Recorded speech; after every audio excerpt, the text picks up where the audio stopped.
ये श्री रामगुरु परमार्थ गौशाला नांद है। ये पुष्कर से 10 किलोमीटर के आसपास की दूरी पर स्थित है। इस गौशाला का संचालन श्री समताराम जी महाराज के द्वारा किया जाता है। इस गौशाला के अंदर कम से भी कम 300 से 350 के आसपास गोवंश है। इनमें से बहुत से गोवंश ऐसे भी है जिनके कुछ पैरों में तकलीफ है, किसी गौ माता की आँख नहीं है। ऐसे गोवंश की भी यहाँ पर सेवा की जाती है। अभी आपके सामने जैसे गोवंश आपको दिख रहे हैं, ये सारे गोवंश यहीं रहते हैं, सुरक्षित रहते हैं। अलग अलग तरीके से गोवंशों के लिए व्यवस्था बना रखी है।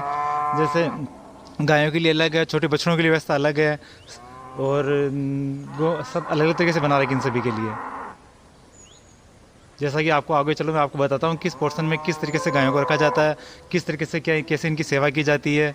जैसे आप इनके अभी ये जो गायों को खाने वाली, इसके अंदर इनको नमक, काला नमक भी रखा है, जिससे नमक से अपनी जीभ से नमक को चाटती है, जिससे इनके खाने की पूर्ति से होती रही है, इनके पेट में कुछ समस्या बीमारी वगैरह कुछ भी नहीं हो। इससे से इनके काले नमक की वो डलियाँ भी रखी जाती है, जिससे इनका पाचन शक्ति अच्छे मजबूती से बनता रहे।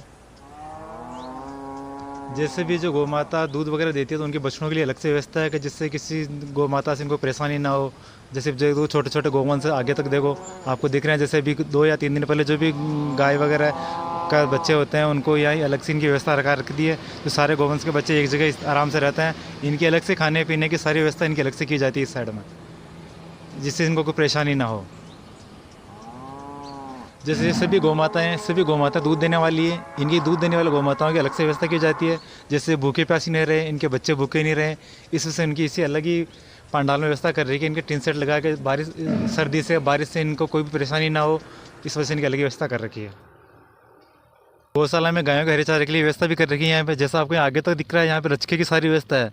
सभी गायों को यहाँ से रोजका काटा जाता है रोज मजदूरों के द्वारा। कम से भी कम यहाँ गौ सेवा के लिए 10 से 12 आदमी हैं जो गौ सेवा में प्रतिदिन लगे हुए रहते हैं। तो वो यहीं से गोवंश के लिए चारा या रचका वगैरह काट के गौ माताओं को खिलाने के लिए यहाँ से लेके वहाँ डाल देते हैं, गौ माता को खिलाने के लिए। इस तरह का जैसा आपको ये दिख रहा है सामने की तरफ, ये यहाँ से क्या पूरा सीसी ब्लॉक इसको बनवा के, जिससे भी गौ माता का गौमूत्र वगैरह है, गोबर वगैरह है, जो कि बारिश के मौसम में कभी सारा पानी है बह के इस जगह एक डैम बना जैसे बना रखा है। इसमें गौमूत्र वगैरह, गोबर वगैरह का सारा पानी एक जगह इकट्ठा होता है। फिर इस इकट्ठे हुए पानी को खेतों के अंदर सिंचाई की जाती है, जिससे फसलों वगैरह ये गोवंश के लिए चारा वगैरह बनाया जाता है। जिससे सारा गौमूत्र और गोबर का पानी है सारा एक जगह काम आ जाता है, जिससे खेती भी उपजाऊ हो जाती है और चारा वगैरह गोवंश के लिए वो भी अच्छी पैदावार हो जाती है उससे। एक बार दादा मैंने खुद ने ऐसा भी महसूस किया, देखा था मैंने कि एक गौ माता खत्म हो गई थी, जिसके बकरी के दूध से उस गोवंश को पाला था। उस बकरी ने उस बच्चे को दूध पिलाया था, तो वो गोवंश बचा। और आज ये गौ माता एक है। 3 या 4 दिन पहले इस गोवंश ने 2 बच्चों को जन्म दिया है। ये आपके सामने है दोनों बच्चों।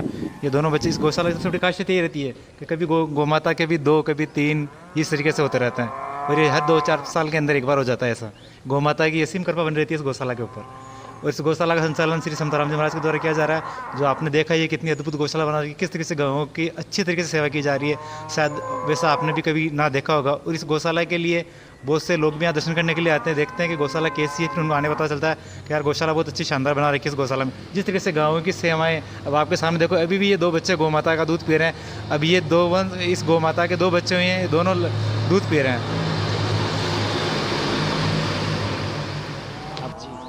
गोवंशों के लिए जैसे सूखे चारे की व्यवस्था भी है, 2 बड़े बड़े भंडार बनाए गए हैं। ये दोनों भंडार इन टाइम फुल रहते हैं। कभी भी समय गौ माता के लिए चारे की यहाँ वैसा नहीं होना चाहिए कि आज चारा नहीं है, कुछ नहीं है। एडवांस में गौ माता के लिए चारे की सारी व्यवस्था भरपूर रहती है यहाँ पे, ताकि किसी गोवंश को भी परेशानी ना हो। अभी ये चारा खत्म होने से पहले अभी दे रखा है, ऑर्डर दे रखा है। अभी इससे खत्म होने से पहले दूसरा चारा के आने की सुविधा हो जाएगी। आज बात आपको बताता हूँ, इस गौशाला के अंदर कल्पवृक्ष का नर और मादा ये दोनों का जोड़ा भी है। तो यहाँ पे श्रद्धालु इसके दर्शन वगैरह करने के लिए आते रहते हैं। ये आपके सामने सबसे बड़ी बात है कि और गौशाला के अंदर यहाँ पे हनुमान जी का मंदिर है, शंकर भगवान का मंदिर, राधा कृष्ण का मंदिर है। ये सारे मंदिर बना रखे। इन मंदिरों की गौ माता की पूजा होती है, मंदिरों में पूजा होती है प्रतिदिन। इस तरीके से सारा चल रहता है, प्रतिदिन पूजा अर्चना होती रहती है।